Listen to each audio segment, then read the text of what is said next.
Okay my dear friends, तो ये एक बहुत छोटा सा वीडियो होने वाला है। तो इसके अंदर अब हमने ये देखना कि general rule of financing of different asset would take place. This rules can be change depending on the nature of the borrower, that is depending on the borrower's level of operation. मतलब जो borrower के level का operation है उसके ऊपर depend करता है।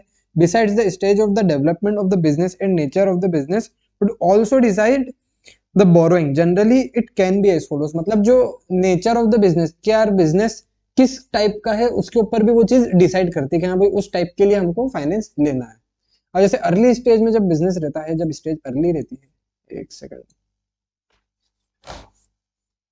हाँ ओके, जब अर्ली स्टेज में रहता है तो नेचर ऑफ द बिजनेस कैसा रहता है, हाई अनसर्टेनिटी रहती है, पता नहीं रहता है कि बिजनेस चलेगा कि नहीं चलेगा, है ना।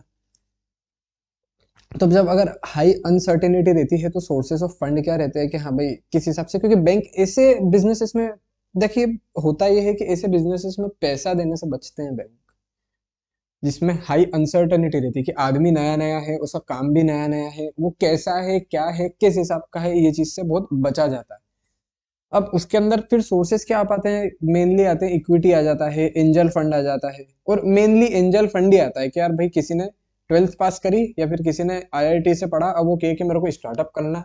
तो भाई आईआईटीएंस के लिए तो लोग बैठे रहते हैं कि हाँ यार ठीक है, चलो एक आईआईटीएन आया है, उसका ये आइडिया है, अगर आइडिया अच्छा लगा तो फिर जैसे शार्क टैंक पे हम देखते हैं ना कि भाई मैं तेरे बिजनेस में इतना पैसा लगाने को तैयार हूँ, तो बस वैसे ही वो कोई और आएगा और उसके बिजनेस में इतना पैसा लगा देगा।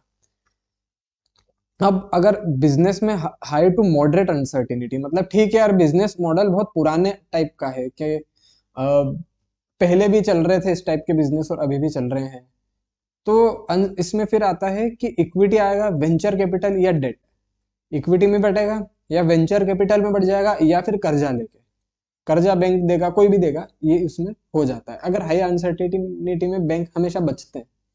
देन आता है ग्रोथ स्टेज, मतलब बिजनेस को हो गया अच्छा टाइम हो गया, थोड़ा बहुत टाइम हो गया, बिजनेस बढ़ रहा है, मतलब अर्ली स्टेज से बाहर निकल चुका है। अब उसके अंदर मॉडरेट टू लो अनसर्टेनिटी में बहुत बार हो जाता है ऐसा कि डेट हो जाता है, वेंचर कैपिटल, प्राइवेट इक्विटी, ये सारी सब चीजें आ जाती है। बैंक फिर भी थोड़ा बहुत बचते हैं उसमें से, ग्रोथ स्टेज में फिर भी पैसा दे देते हैं, मतलब मेनली उस स्टेज में डेट से ही पैसा लिया जाता है, but private equity, venture capital, ये सब चीजें भी इंक्लूड रहती है। फिर बिजनेस आता है स्टेबिलिटी में कि हाँ भाई अब जो क्लाइंट्स है वो भी फिक्स हो गए, हर चीज मतलब फिक्स्ड है, बस एक नॉर्मल स्टेज पर चल रहा है धंधा कि बढ़िया आ रहा है पैसा, जैसा 10 साल, 1 साल पहले आ रहा था उतना अभी भी आ रहा है, और पूरा अनुमान है कि अगले साल भी आ जाएगा।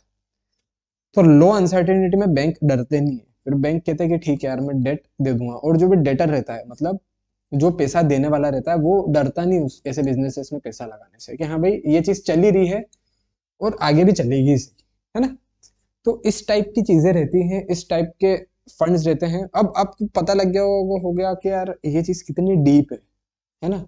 मतलब हम सिर्फ सोर्सेज ऑफ फाइनेंसिंग जान रहे थे, लेकिन किस स्टेज में किस टाइप का फाइनेंस लेना पड़ता है, किस स्टेज में किस टाइप की चीजें रहती है, एक बेसिक फ्रेमवर्क हमें इस वीडियो में बताया है मैंने। और ये जो टॉपिक है इसमें एक्सप्लेन किया गया है ना। तो इसको आप एक बार और पढ़ेंगे, इसको एक बार और अच्छे समझेंगे इस टॉपिक को। देन आफ्टर हम नेक्स्ट जो टॉपिक है हमारा क्लासिफिकेशन ऑफ फाइनेंशियल रिसोर्सेज, इस पर हम स्विच करेंगे, ठीक है। चलिए, थैंक यू वेरी मच।